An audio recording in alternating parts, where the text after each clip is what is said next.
We're going to be making grilled honey garlic chicken. This is a Pampered Chef recipe. It's designed for the deluxe electric grill and griddle. We're super excited to share this with you because it is really a very delicious meal that comes together quickly. So let's get started with the sauce. The recipe that we're going to link for you is for a 6-serving meal. So it calls for 6 boneless, skinless chicken thighs. It adds up to about 1.25 pounds of chicken. We actually have 2 pounds of chicken. The single recipe of sauce isn't quite as much as we would like because we do put this over rice or riced cauliflower, and we like to have a little extra sauce. So the linked recipe is going to be tripled today for the sauce to make sure that we have plenty. I want to show you the ingredients. 9 tablespoons of low sodium gluten-free soy sauce, 3/4 cup of honey. Try and get local honey and try and get something with a flowery flavor. You'll appreciate it. So is a clover honey. We also have a little bit of crushed red pepper, 6 cloves of garlic. One thing I wanted to tell you about garlic, okay? If you have garlic that has, or an onion, that has this growing out, okay, that's the plant wanting to start growing again. And it's very bitter at this point, okay? If you want to plant this, go ahead and plant it outside. Who knows, you might get yourself, a head of garlic. But I wouldn't recommend eating it if you have a choice. A tiny, tiny bit of salt, a little tiny bit of black pepper, 3/4 cup of honey, and I'm going to go ahead and just use my little spatula that is heat safe to get as much of this goodness out as I can.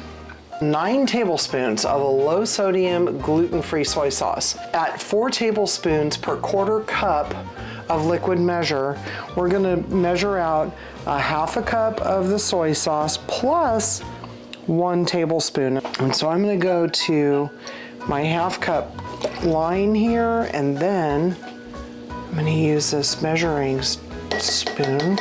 Add that.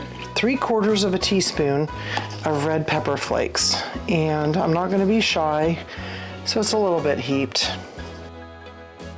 Let me show you how freaking cool this garlic press is. Oh my gosh.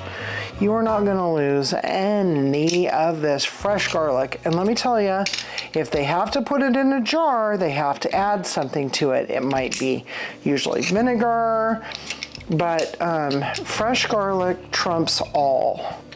The sauce already smells really good. And then I'm also going to take the back side of my knife, not the sharp edge, and let's just scrape this off.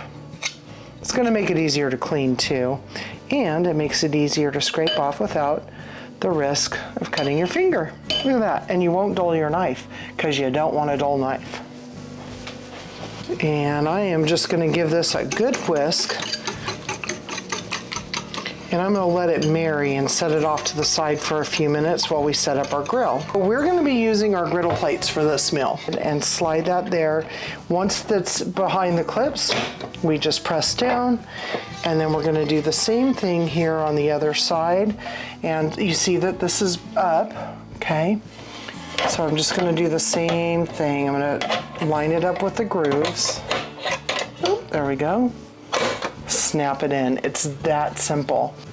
On the back of the machine, after you have it plugged in, there's an on-off switch. So I just turned it on. So let's go ahead and set the plates to 400 degrees. I'm going to go over to griddle, and then I'm going to go ahead and press that button right there. The time doesn't matter so much, so I'm just going to leave it at 60 minutes, whatever the default is. Now, now we want to go to temperature, and we're going to go up to 400 degrees Fahrenheit. Okay, then we're going to go ahead and we're going to hit this right here. Now, those little marching ants right there indicate that it's preheating. This is going to be used as a clamshell, so I'm going to close that up so that it will preheat exactly the way it needs to. We have a little bit of vegetable oil. Yeah, I've reserved a little bit off to the side for the broccoli that we're going to have later. All right, so now I'm just going to use this little basting brush, which is silicone and really handily lays over the side of a bowl. If it's a bigger bowl, it really shows, but I love this basting brush. Okay, and we're just gonna put a little dab of oil over the top and bottom of each of these, and we're gonna sprinkle just a hair of salt and pepper before we turn them and do the exact same thing.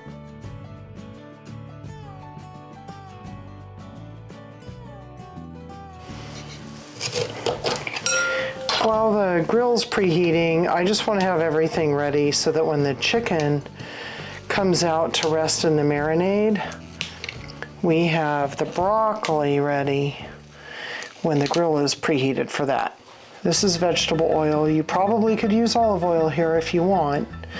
And then I'm just going to go ahead and kind of toss it, massage it a little bit, and that will just allow it to seep in a little bit before we go to grill it. Our grill has preheated to 400 degrees Fahrenheit. It says add, so it's time for us to go ahead and place our seasoned meat on the griddle. What we want to do is close the clamshell. It's at 400 degrees Fahrenheit. And we're going to go ahead. I'm setting the timer for 4 minutes, and I'm going to come back at that 4-minute mark, and I'm going to use my instant read thermometer that I have in the kitchen all the time, and we're going to see where the temperature is. If we're at 165, that bad boy's coming off. If it isn't, we only need like another minute, maybe a minute and a half. So we're going to stick real closely with the machine. I'm watching the clamshell and I'm noticing that there's just a little bit at the edge of these smaller pieces that did not get completely covered on the grill. So, so I'm actually going to use my tongs here, and I'm going to just adjust everything. I feel like if I do this, I'm going to get that inside done the way it needs to be. And you guys, it's all about keeping your eyes on your food while it's cooking, right? All right. Oh my goodness, you guys, the sauce looks amazing. The chicken is right at about 170 degrees, which is a little bit more than we need, but I'd rather be safe than sorry. So what I did was put just a little bit of sauce down there on that pan. I'm gonna remove this. Oh, look at that. Oh, it's really tender, I can tell you that. Remove these thighs.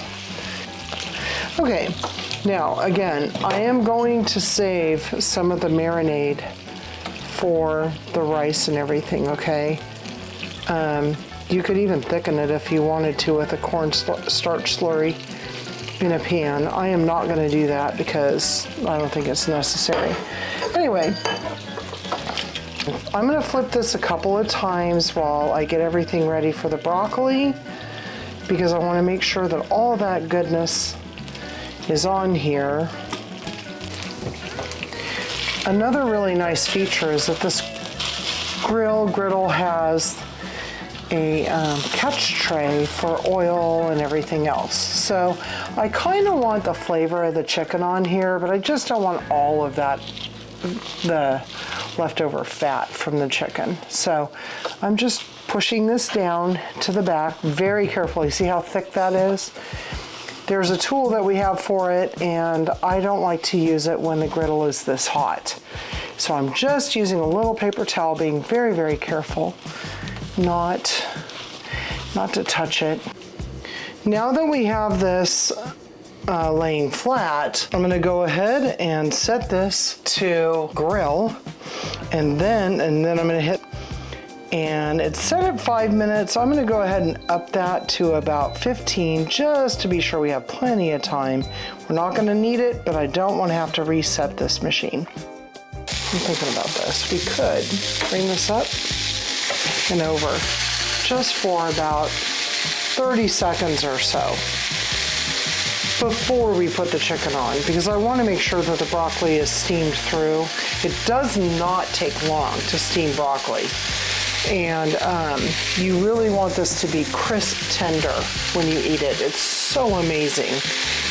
If you want it cooked more, you might want to actually pre-steam it for a couple of minutes then put it on your griddle.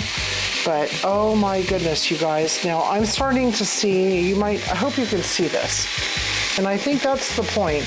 And I see the steam. I think that's the point that now we want to go ahead. Oops. Now there's a little latch over there. So you can kind of see there's a little bit of a char on it. So all we're doing with this chicken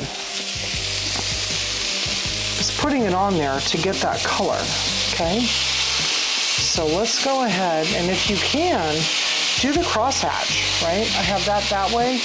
Now I'm gonna go that way so that we get the crosshatch traditional grill marks.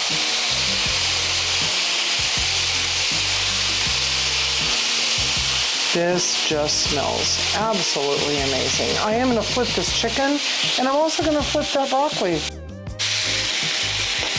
Let's get this off of the griddle now. Okay, I'm gonna show you both sides. Oops, look at that. That caramelization is amazing.